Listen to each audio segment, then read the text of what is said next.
एक गरीब गांव का लड़का अहमद हमेशा घर और इमारतों के खाके बनाया करता था।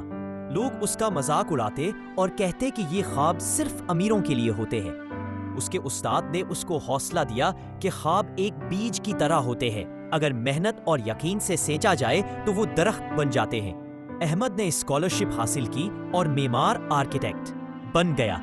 जब वो वापस गांव आया तो उसने गरीबों के लिए मजबूत घर और बच्चों के लिए स्कूल बनाया। एक दिन एक मोटी सी बिल्ली ने बड़ी सी शेफ की टोपी पहनी और दोस्त कुत्ता एक कोने में भूखा बैठा था देख रहा था। बिल्ली ने फैसला किया कि आज वो अपने दोस्त के लिए चाइनीज खाना पकाएगी। उसने कढ़ाई उठाने की कोशिश की लेकिन खुद ही अंदर गिर गई। फिर बिल्ली ने सब्जियां काटी मगर वो हर तरफ उड़ गई। इच मसाले डाले तो पूरा किचन धुएं से भर गया। दोनों जोर जोर से छींकने लगे। अब बिल्ली ने नूडल्स निकाले मगर वो दम और मूंछों में लपट गए। उसने कड़ाही घुमाई जैसे कोई कंग फू मास्टर हो। नूडल्स हवा में उड़ने लगे और कुत्ता तालियां बजाने लगा। अचानक चूल्हे से आग भड़क उठी। बिल्ली ने घबराकर फूंक मारी मगर धुआं और फैल गया। जब खाना तैयार हुआ तो कुत्ते ने पहला निवाला खाया। कुत्ते की आंखों से आंसू निकल आए क्योंकि खाना बहुत तेज मिर्चों वाला था। बिल्ली फौरन भागी और फॉर्चून कुकीज ले आई। अब दोनों ने साथ बैठकर नूडल्स और कुकीज मजे से खाए। आखिर में कुकी के पेपर पर लिखा था, हमेशा के लिए बेहतरीन दोस्त। अली अपने दोस्तों के साथ क्रिकेट खेल रहा था। खेल के दौरान गेंद जोर से जाकर पड़ोसी की खिड़की से टकरा गई। खिड़की टूटने की आवाज सुनकर सब बच्चे डर के मारे भाग खड़े हुए। अली वहीं खड़ा रह गया और डर गया। पड़ोसी बाहर आता है और पूछता है कि खिड़की किसने तोड़ी। अली घबराकर झूठ बोल देता है कि उसे नहीं पता। कुछ देर बाद असल हकीकत सामने आ जाती है। सबको मालूम होता है कि अली ने झूठ बोला था। वालिदैन अली को झूठ बोलने पर डांटते हैं। वो समझाते हैं कि सच बोलने से मामला आसानी से हल हो जाता है। अली अपनी गलती पर शर्मिंदा होता है। वो पड़ोसी से माफी मांगता है। अली वादा करता है कि आइंदा हमेशा सच बोलेगा।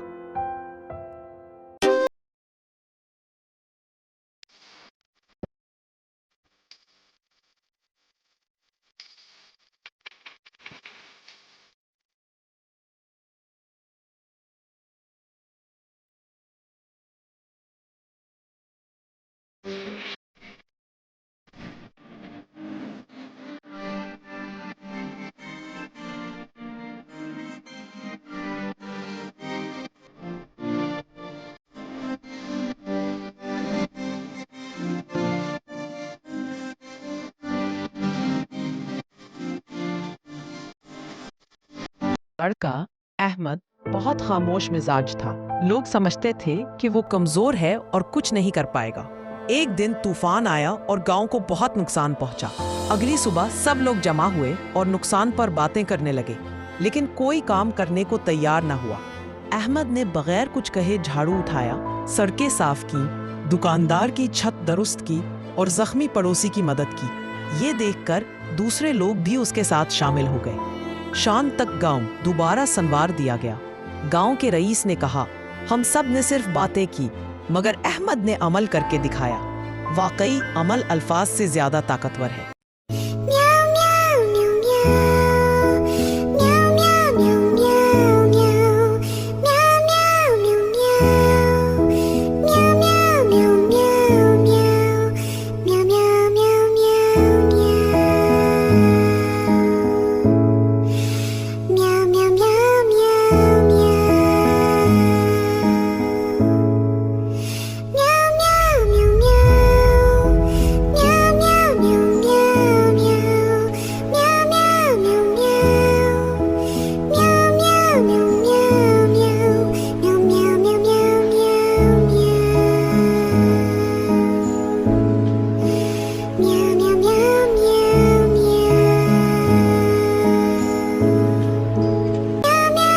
जमीन में दो बेज आराम से पड़े थे।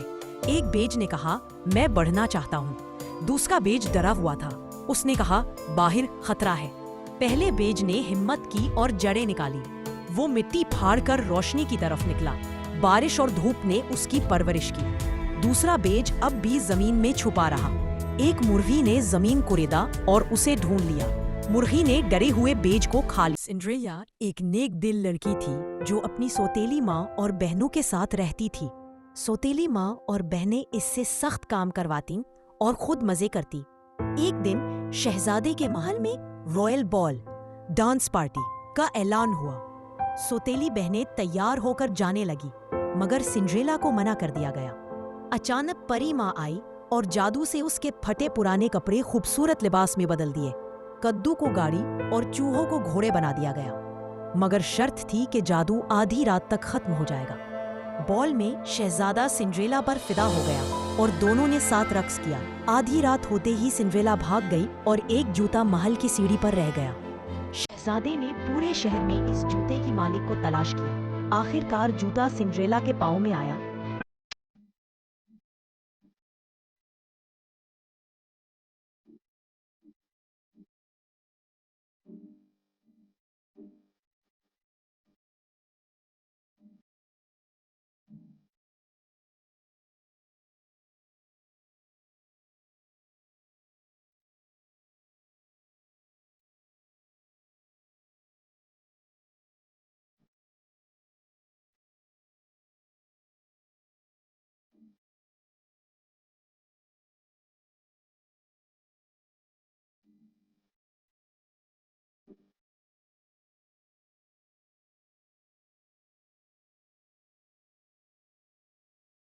कहानी में एक दिल लकड़हारे की गिरफ्त घूमती है जो जंगल में लकड़ियां काट रहा होता है। एक दिन उसे जंगल में एक छोटी चमकती हुई परी नजर आती है। परी उसे अपने मसले के बारे में बताती है और लकड़हारा मदद की पेशकश करता है। वो दोनों जंगल में एक मुहिम पर निकलते हैं जहां उन्हें राह में रुकावटें और खतरात का सामना होता है। परी अपनी जादुई ताकत से रुकावटें दूर करती है और जंगल को दोबारा खूबसूरत और खुशहाल बनाती है। आखिर में परी लकड़हारे का शुक्रिया अदा करके सूरज की तरफ उड़ जाती है और एक प्यासी चींटी पानी पीते हुए दरिया में गिर जाती है और डूबने लगती है।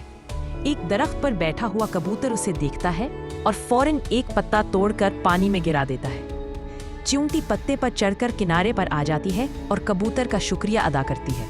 कुछ अरसे बाद चींटी एक शिकारी को कबूतर पर जाल फेंकते हुए देखती है।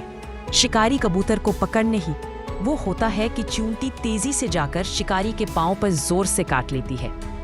दर्द की शिद्दत से शिकारी का निशाना चूक जाता है और कबूतर आवाज सुनकर जल्दी से उड़कर अपनी जान बचा लेता है। इस तरह कबूतर की नेकी का बदला चींटी ने इसकी जान बचाकर चुका दिया।